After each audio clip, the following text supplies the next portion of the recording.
My superhero content doesn't slow down, we're still going full speed ahead. Today's review is going to be on Season 2 of Doom Patrol. Season 2 picks up where Season 1 left off. The Doom Patrol, including the Chief and his daughter Dorothy, and not including Larry, have been shrunk down, living on a miniature town playset. But just like the last season, this series follows the adventures of the Doom Patrol, but now with Niles' daughter, Dorothy. So as we go into this season, you can see that as they have been shrunk down for a long time, they're not going to be back to normal size for a long time.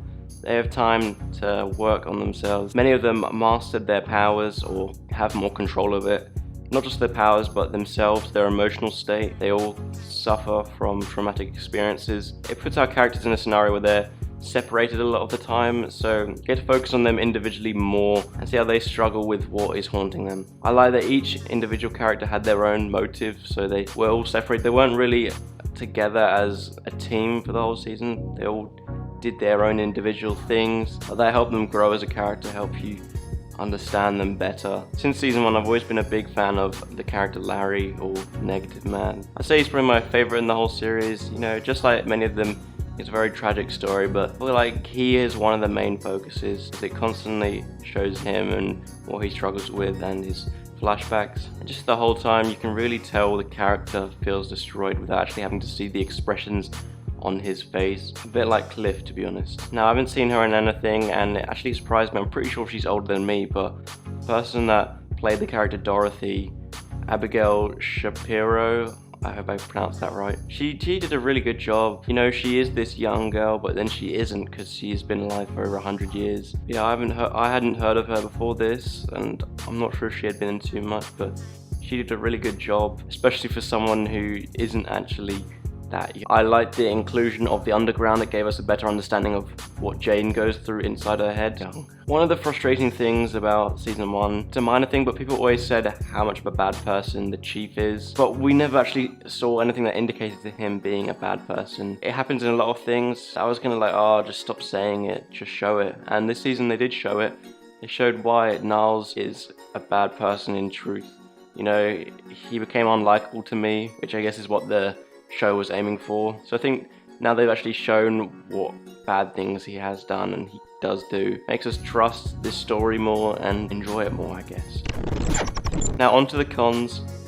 I'm fine with shows doing these individual episodes which don't have any involvement in the end of the season or whatever, but for a show which is quite short on episodes, it felt a bit off that they kept chucking in things just for one episode. It felt like they were making things up as they went along, just to fill in some gaps before finale. Like, would introduce these characters who seem important just for one episode's purpose, and then you wouldn't hear or see of them again. In the first season, I felt it was more consistent with how things connected in the long run, but in this, it felt very out of place. It just felt there to, as I said, fill in some gaps until the end of the season. It felt like they kind of run out of ideas, to be honest. And I know the point of this show is you're meant to embrace the weirdness of it, the craziness, but only a few times I could embrace it. A lot of the time I was kind of just there getting a bit bored of how they kept chucking in the most bizarre things from the comics. It always feels like it needs to use the craziest stuff, and sometimes it just gets a bit boring about how out of the blue it is, and I feel like part of that's trying to be for comic relief. There's a time where it just gets old and I couldn't enjoy it as much, and to be honest, it gets quite frustrating. Now, I'm aware that the whole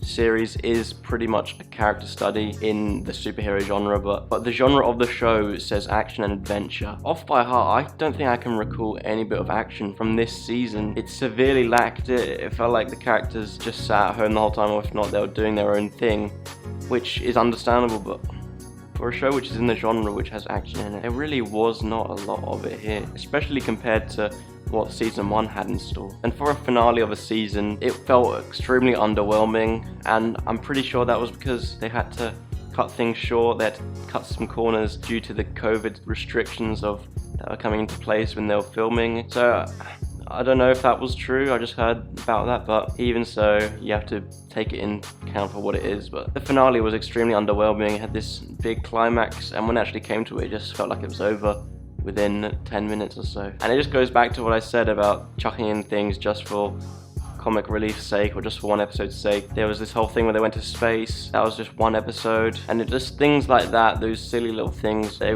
could have been taken out just to build some more momentum towards the finale. Now, I might get hate in the comments for this, but in truth, I'm not a huge fan of this show. It's alright. I don't love it to the extent that others do.